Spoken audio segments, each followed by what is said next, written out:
औज़ुबिल्लाहि मिनश्शैतानिर्रजीम बिस्मिल्लाहिर्रहमानिर्रहीम। नाज़रीन अस्सलामु अलैकुम वरहमतुल्लाहि वबरकातुहू। मैं डॉक्टर क़मर अब्बास जाफ़री आपकी खिदमत में हाज़िर हूँ। आपकी सेहत और सलामती के लिए कुछ गुफ्तगू जो पिछले कई एपिसोड से चल रही है उसी को आगे बढ़ाते हुए मैं अर्ज़ करना चाहता हूँ आपकी खिदमत में कि अगर हमें सेहतमंद रहना है तो हम क्यों ना उन उसूलों की पाबंदी करें जो अल्लाह ने हमें बताए हैं अपने रसूल सल्लल्लाहु अलैहि वसल्लम के ज़रिए, अइम्मा ताहिरीन के ज़रिए। लिहाजा आइए अपने यकीन और एतमाद को बढ़ाते हुए आज हम ये तय करें कि अपनी सेहत और सलामती के लिए हम उन उसूलों की पाबंदी करेंगे जिन्हें इस्लाम बताता है। यानी दूसरे लफ्ज़ों में हम कह सकते हैं कि तिब्ब इस्लामी एक ऐसा बेहतरीन और आसान रास्ता है कि जिस पर चलते हुए हम अपनी ज़िंदगी को सेहतमंद बना सकते हैं, खुशगवार बना सकते हैं, और साथ ही साथ अपनी ज़िंदगी को सेहतमंद और खुशगवार बनाने के लिए हमें कोई ख़ास खर्च नहीं करना पड़ेगा। पिछली गुफ्तगू में बात हो रही थी कि तिब्ब इस्लामी में, तिब्ब नबवी में, तिब्ब अइम्मा ताहिरीन में शहद को बहुत ज़्यादा अहमियत दी गई है। यहाँ तक कि खुदावंद आलम ने कुरान करीम में एक सूरा नाजिल किया, सूरह नहल। नहल कहते हैं शहद की मक्खी को, हनी बी। मैं आपसे अर्ज़ कर चुका हूँ, फिर इसको थोड़ा सा रिपीट कर दूँ। कुछ मेरे नए नाज़रीन हमारे यहाँ पे हैं, इस वजह से कि आप पहले अंदाज़ा लगाइए कि शहद कितना इम्पॉर्टेंट है हमारी ज़िंदगी के लिए। और उसकी इम्पॉर्टेंस इस बात से ज़ाहिर हो रही है कि अल्लाह ने कुरान में पूरा सूरा नाजिल किया है, किस तरह से शहद को पाको पाकीज़ा करार दिया है। लिहाजा जब हमें यकीन हो जाएगा, हमारा एतमाद बढ़ेगा, तो हम उसका इस्तेमाल भी करेंगे, उसके फ़वाइद भी हमें मिलेंगे। तो थोड़ा सा मैं अर्ज़ करूं कि ये जो शहद तैयार होता है शहद की मक्खी के ज़रिए, एक मक्खी, एक छोटी सी अल्लाह की मखलूक, एक कतरा शहद हासिल करने के लिए एक एक फूल के पास जाती है, और एक कतरा जब वापस लाती है तो पहले शहद नहीं होता बल्कि वो एक नेक्टर होता है, जूस होता है फूलों का। हर फूल में थोड़ा सा नेक्टर होता है। वो नेक्टर थोड़ा सा लेके मक्खी एक फूल से, फिर दूसरे फूल से, फिर तीसरे फूल से वापस आती, तो एक एक बार एक एक कतरा लाने में तकरीबन 20, 21 या 22 मील का सफ़र तय करना पड़ता है। अल्लाह की बनाई हुई एक मखलूक जो कि 20-21 किलोमीटर, 20-21 मील का सफ़र तय करती है, और वो ला के अपने छत्ते में उसको डालती है। इस तरह से लाखों लाखों मक्खियाँ इकट्ठा करती हैं। उसके बाद अल्लाह उसको अपने प्रोसेस करता है कुदरती तरीक़े से, फिर वो शहद में कन्वर्ट होता है, नेक्टर। सिर्फ शहद ही नहीं होता है, बल्कि मैंने आपसे अर्ज़ किया था, मैं फिर इसको दोहरा दूँ कि जब शहद की मक्खी अपना छत्ता बनाती है, अपना जब हाइव बनाती है, तो उस छत्ते को बनाने के लिए जिस तरह से हम लोग अपने मकान की तामीर करते हैं, और उस मकान की तामीर में ईंटों का इस्तेमाल करते हैं, गारे का इस्तेमाल करते हैं, सीमेंट का इस्तेमाल करते हैं, जो मजबूती देता है, जो उसको दवाम बख्शता है, इसी तरह से जब मक्खी अपने छत्ते को बनाती है तो उसमें एक चिपचिपा सा मैटर होता है जिसको प्रोपोलिस बोलते हैं। और आपको जान के शायद हैरत भी और अच्छा लगे कि दुनिया का सबसे बेहतरीन एंटीबायोटिक, दुनिया का सबसे बेहतरीन एंटीवायरस, दुनिया का सबसे बेहतरीन एंटीसेप्टिक, सबसे बेहतरीन एंटी फंगल अगर कोई मैटर है तो प्रोपोलिस है, बी प्रोपोलिस। मैंने इससे पहले अर्ज़ किया था कि 2 जगह ऐसी हैं जहाँ पे किसी तरह का कोई इन्फेक्शन नहीं होता। एक मक्खी के छत्ते में कोई इन्फेक्शन नहीं होता, एक माँ के रहम में यानी माँ के शिकम में कोई इन्फेक्शन नहीं होता, बच्चा महफूज रहता है। इसी तरह से शहद भी महफूज रहता है। तो प्रोपोलिस सोचिए आप कितना ज़बरदस्त हमारे जिस्म को बीमारियों से महफूज रखने के लिए एक मादा है। दूसरी चीज़ एक और होती है पोलन। हर फूल के ऊपर बहुत छोटे छोटे से कुछ रेज़े होते हैं जिन्हें पोलन बोलते हैं। पराग कण बोलते हैं जिसको हिंदी में। और जब मक्खियाँ एक फूल से दूसरे फूल पे जाती हैं तो इसके कई फ़ायदे होते हैं। एक फ़ायदा तो ये होता है कि वो पराग कण एक फूल से दूसरे फूल पर, नर से मादा फूल पर, मेल फूल से फीमेल फूल पर जाते हैं, जिसकी वजह से प्रोडक्टिविटी बढ़ती है, पैदावार बढ़ती है, प्रोडक्शन में इजाफा होता है, फल ज़्यादा आते हैं और अनाज ज़्यादा पैदा होता है। तो आप देखिए कि अल्लाह ने कितना बेहतरीन तरीक़ा प्रोडक्शन को बढ़ाने के लिए अख्तियार किया है। ये तो सिर्फ़ एक है, हवाओं के ज़रिए, पानी के ज़रिए और मुख्तलिफ़ चीज़ों के ज़रिए, लेकिन मक्खी के पैरों में जब वो लग जाता है पोलन तो वो प्रोडक्शन भी बढ़ाता है। लेकिन यही पोलन जब मक्खी वापस आती है तो काफ़ी हद तक पोलन बी हाइव के अंदर यानी अपने छत्ते में भी शहद के साथ शामिल हो जाता है उसका पोलन। और पोलन की खासियत यह है कि इसके अंदर बड़ी प्रोडक्टिविटी है, इसमें बड़ी ज़बरदस्त एनर्जी होती है। ये भी इंसानी जिस्म की तामीर में बहुत ज़्यादा काम करता है। लिहाजा आज की डेट में अगर मैं आपसे अर्ज़ करूं कि एक बहुत सी बीमारियों के साथ साथ एक बीमारी इनफर्टिलिटी की भी है, इम्पोर्टेंसी की बीमारी भी है, जो क़ुव्वते मर्दानगी और क़ुव्वते ज़नाना क़ुव्वत को कम कर देती है, पैदावार की ताकत को कम कर देती है और बांझपन की शिकायत करती है। ये मेल फीमेल दोनों में होता है। तो पोलन उसकी बेहतरीन दवा है। अलग से पोलन इकट्ठा करना बहुत मुश्किल काम है, लेकिन अल्लाह ताला ने कितना बेहतरीन इंतज़ाम किया है हम लोगों के लिए, अपनी मखलूक के लिए। और हमें शुक्रगुज़ार होना चाहिए उस अल्लाह का, उस रब्बे करीम का, उस माबूद का कि जिसने हमें बेहतरीन चीज़ों से नवाजने के लिए कितना बेहतरीन और आसान तरीक़ा अख्तियार किया है। लिहाजा जब मक्खी वापस आती है अपने छत्ते में तो शहद के साथ साथ पोलन भी उसके अंदर शामिल हो जाता है। और इसके साथ ही साथ शहद का तो अपना मुकाम है ही। तो अब आप सोचिए कि जब आप शहद का इस्तेमाल करते हैं तो आपको सिर्फ शहद ही नहीं मिलता बल्कि उसके साथ प्रोपोलिस भी आपके जिस्म में जाता है और पोलन भी आपके जिस्म के अंदर जाता है। और एक चीज़ और मैं अर्ज़ करूँ आपसे कि जिस तरह से दूध को जब ज़्यादा गर्म किया जाता है तो उसके अंदर एक बालाई आ जाती है, उसके बाद बालाई को इकट्ठा करके उसको और ज़्यादा गर्म किया जाए तो फिर एक क्रीम बनती है और क्रीम से घी बनता है। इसी तरह से शहद में भी अल्लाह ने एक ऐसी चीज़ दाखिल कर दी है, एक शहद के अंदर एक ऐसी चीज़ पाई जाती है जिसको हम रॉयल जेली बोलते हैं। ये रॉयल जेली क्रीमी कलर का एक मैटर होता है, क्रीमी कलर का एक मादा होता है और ये शहद के साथ ही मिला होता है और अलग भी हो जाता है। कुछ तरीक़े अख्तियार किए जाते हैं जिसकी वजह से रॉयल जेली शहद से अलग की जा सकती है। मैं आपसे एक बात अर्ज़ करूँ कि एक ज़माना वो था कि जब आवाम को शहद खाना मना किया जाता था। अगर बादशाह या उसके फ़ौजी देख लेते थे कि अवाम उन्नास शहद खा रही है तो उसको सज़ा दी जाती थी और कहते थे कि शहद के ऊपर सिर्फ बादशाह का हक़ है। फिर कुछ ज़माना बदला, कुछ नरमी आई बादशाहत में, बादशाह के लोग दिलों में, तो उन्होंने कहा ठीक है शहद तो खा सकते हो लेकिन जिसकी रॉयल जेली निकलती वो हमें निकाल के दे दो। रॉयल जेली यानी शाही खाना, शाही मतलब शाही फूड। तो रॉयल जेली एक ऐसा खाना है जिसके अंदर बेपनाह क़ुव्वत होती है, बेपनाह ताकत होती है, बेपनाह बीमारियों से बचाने का की कैपेसिटी होती है। और चाइनीज़ वगैरह में, चाइना में आप देखिए तो चाइना के जो बादशाह होते थे रॉयल जेली ही खाते थे। तो बादशाहों की ग़िज़ा थी ये। और इसका भी अंदाज़ा आप इस बात से लगाइए कि जो मक्खियों का तरीक़ा है शहद के अंदर जान लेना, मैं आपसे इसलिए कर रहा हूँ कि अगर आप जान जाएँ थोड़ा सा तो आपको अंदाज़ा होगा कि कितनी ज़्यादा अहम है। आम मक्खी जो है वो उसकी जो ज़िंदगी है वो बहुत थोड़ी सी होती है, 5-6-7 दिन होती है। लेकिन जो उन मक्खियों के बीच में एक मक्खी होती है उसे रानी मक्खी बोलते हैं, क्वीन बी। क्वीन बी सिर्फ रॉयल जेली खाती है और क्वीन बी रॉयल जेली खाती है तो उसका फ़ायदा क्या होता है सोचें आप कि आम मक्खी दिन भर में मुश्किल से, जो आम मक्खियों में भी कई मक्खियाँ होती हैं, फौजी मक्खी होती हैं, कुछ लेबर बीज होती हैं, कुछ फीमेल बीज होती हैं। लेबर बीज का काम शहद का लाना होता है और जो फौजी मक्खियाँ होती हैं वो हिफाजत करती हैं उसकी। जब कभी आप देखिए किसी आप मक्खी के छत्ते को छेड़ दीजिए तो जो मक्खियाँ दौड़ाती हैं वो फौजी मक्खियाँ होती हैं।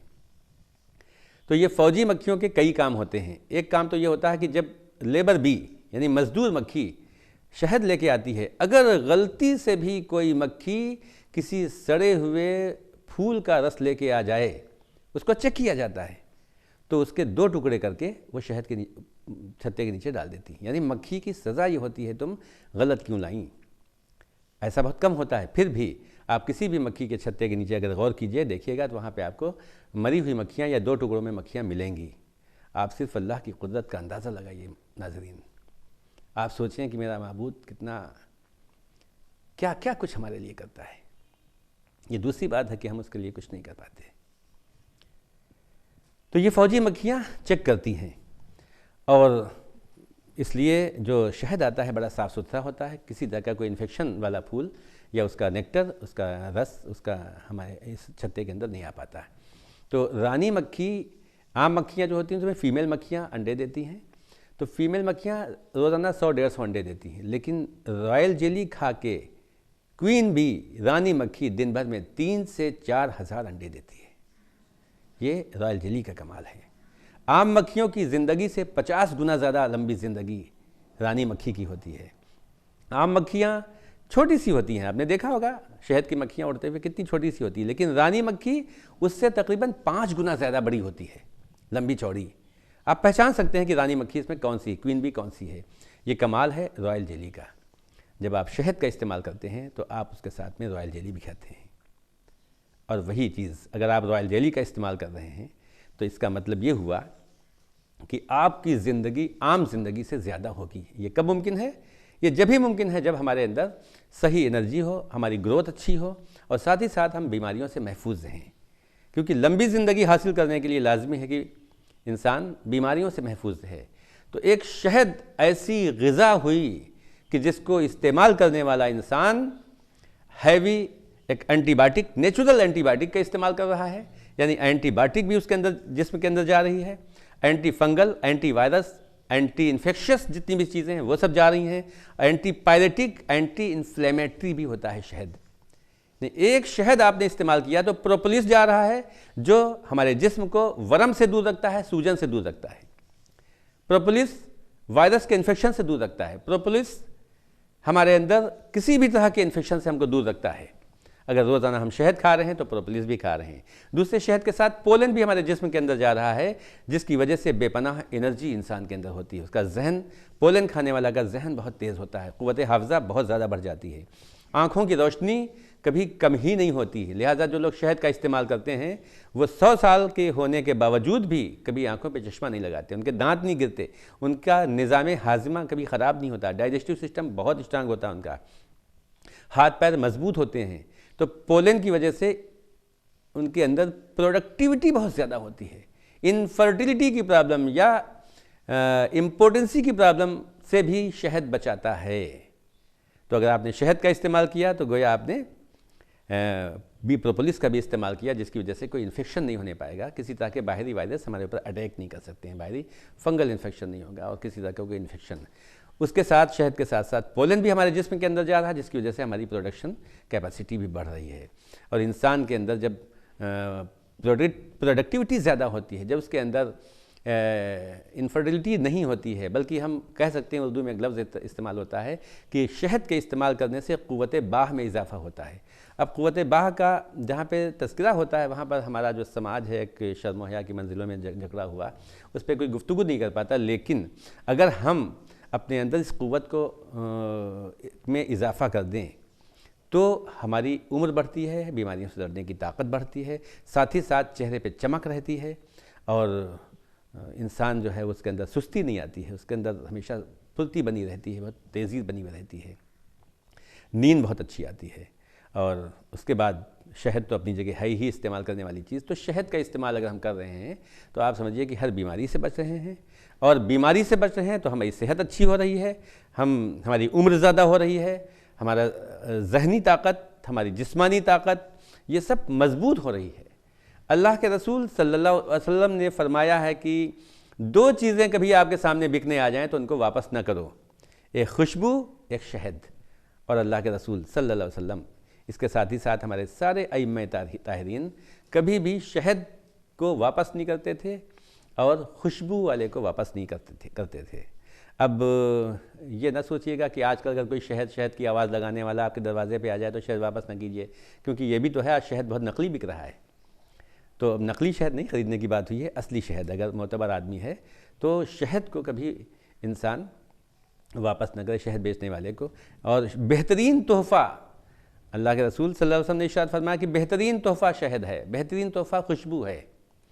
ये दोनों चीज़ें ऐसी हैं जो इंसान की ज़िंदगी को बढ़ाती हैं, सेहतमंद रखती हैं। खुशबू की बात भी अगर की जाए यहीं पर तो आपको जान के अच्छा लगेगा, आप जानते भी होंगे, नाज़रीन तो जानते होंगे कि खुशबू अल्लाह के रसूल और अइम्मा ताहरीन को बहुत ज़्यादा पसंद थी। जिस रास्ते से निकलते थे रास्ते महकने लगते थे। उनके तो पसीने में भी खुशबू थी, लेकिन इसके अलावा खुशबू का इस्तेमाल आप बहुत करते थे।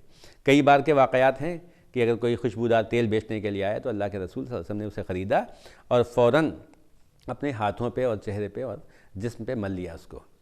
लिहाजा खुशबू बहुत अच्छी चीज़ है, उसका भी इस्तेमाल करना चाहिए। अगर खुशबू होती है तो जरासीम बाहर रहते हैं, जरासीम दूर रहते हैं, इन्फेक्शन नहीं होने पाता। खुशबू के बहुत फ़वाइद हैं, इंशाअल्लाह फिर अगली बार हम लोग जब गुफ्तगू करेंगे तो खुशबू का जिक्र होगा। फ़िलहाल शहद की बात की जाए कि शहद एक ऐसा मादा है, शहद एक ऐसा खाना है जिसको सुपर फूड कहा गया है। सुपर फूड, हदीसों में जहाँ जहाँ पे जिक्र हुआ है शहद का, वहाँ पर एक अजीब व गरीब बात नज़र आई कि जहाँ पर भी ये कहा गया कि ये बीमारी है तो शहद का इस्तेमाल कीजिए, मुख्तलिफ़ तरीक़ों से किया जाना बताया गया है, मुख्तलिफ़ तरीक़ों से बताया गया कि शहद का इस्तेमाल ऐसा कीजिए। लेकिन बारहा हदीस में ये ज़रूर मिलता है कि अल्लाह के रसूल के पास कोई शख्स आया, कोई सहाबी आए तो उन्होंने कहा हुज़ूर ये प्रॉब्लम है, ये परेशानी है मुझे। तो आपने फरमाया कि जा के आप इतने दिरहम का या शहद ख़रीद लो, लेकिन हलाल कमाई का शहद होना चाहिए, हलाल कमाई का शहद होना चाहिए। और उस शहद को ख़रीद के बारिश के पानी में मिला के खाओ, और लोगों की बड़ी बड़ी परेशानियाँ दूर हो गई, बड़ी बड़ी बीमारियाँ दूर हो गईं। तो बारिश का पानी, इसकी भी बड़ी अहमियत है, इंशाअल्लाह इस पर भी कभी गुफ्तगू होगी। तो बारिश के पानी में शहद मिला के इस्तेमाल किया जाए। बाय द वे, अगर बारिश का पानी नहीं मौजूद है तो बेहतरीन पानी और सबसे अच्छा पानी तो वो है जिसमें कोई केमिकल न मिला हो।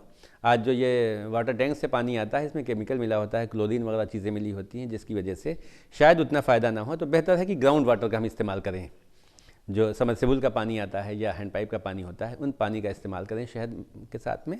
और शहद के लिए कोई ज़रूरी भी नहीं कि पानी के साथ ही इस्तेमाल किया जाए। आज बहुत बड़ी एक प्रॉब्लम ये दिखाई पड़ती है, ख़ासकर बहुत से मस्तूरात आती हैं जिनके बच्चे दुबले पतले हैं। तो अगर इंसान को फरबा बनाना है, थोड़ा सा मोटा बनाना है, बच्चों को तंदुरुस्त दिखाई पड़ना चाहते हैं आप हज़रात, तो दूध में शहद को मिला के इस्तेमाल कराएँ। दूध और शहद मिलके बहुत तेज़ी के साथ मसल्स को बनाता है। लिहाजा अगर बहुत ज़्यादा दुबले पतले बच्चे हैं तो आप उनको शक्कर के बजाय दूध में शहद मिला के खिलाइए। बेहतरीन तरीक़ा है ये कमज़ोरी को दूर करने का। इसके अलावा जो लोग बीमारी से उठे हुए हैं, कमज़ोर हैं, उनके लिए भी बहुत बेहतरीन तरीक़ा है कि उनको हम दूध में शहद में मिला के दें। वरना रोटी के साथ शहद खाना भी बहुत अच्छा है। अल्लाह के रसूल सल्लल्लाहु अलैहि वसल्लम ने फरमाया है कि देखो, शहद बेहतरीन सालन है। सालन से मुराद जो रोटी के साथ खाया जाए, बेहतरीन सालन। अगर हम आज सिर्फ़ एक चीज़ ये तय कर लें, क्योंकि अल्लाह के रसूल सल्लल्लाहु अलैहि वसल्लम ने इरशाद फरमाया कि शहद बेहतरीन सालन है, और बहुत मकामात पे फरमाया है कि सिरका बेहतरीन सालन है। लेकिन शहद और सिरका एक साथ कभी नहीं खाया जाएगा। इसके लिए भी मौला अली फरमाते हैं कि सिरका शहद को बेकार कर देता है।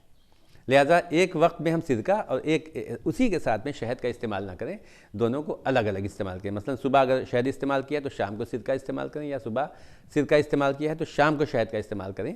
दोनों को अलग अलग रखें। बहुत सी ऐसी बीमारियां हैं, बाज़ औक़ात तो कुछ ऐसे लोग आते हैं कि जिनको हाइपरटेंशन की भी शिकायत है, उनको हार्ट की प्रॉब्लम भी है, स्किन की प्रॉब्लम भी है, पेट भी सही नहीं रहता, हाथ पैरों में दर्द रहता है, बीनाई का भी असर है, बहुत सी परेशानियां एक साथ लेके आते हैं। तो समझ नहीं सकता इंसान कि इनको कितनी दवाएं दी जाएं। आज जो हम केमिकल और सिंथेटिक दवाओं का इस्तेमाल कर रहे हैं, इनका साइड इफ़ेक्ट इतना ज़्यादा है कि उससे बहुत सी बीमारियां पैदा हो जाती हैं।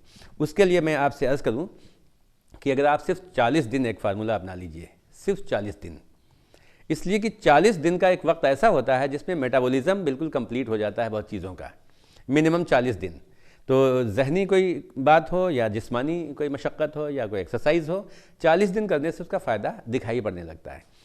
जो मुख्तलिफ़ बीमारियों से उलझे हुए हैं, जिनको मुख्तलिफ़ बीमारियों ने घेर रखा है, मैं उन हज़रात से दरख्वास्त करूँगा कि आप 40 दिन एक फार्मूला अपनाइए कि एक वक्त का खाना आप सिरके के साथ खाइए और एक वक्त की रोटी आप शहद के साथ खाइए।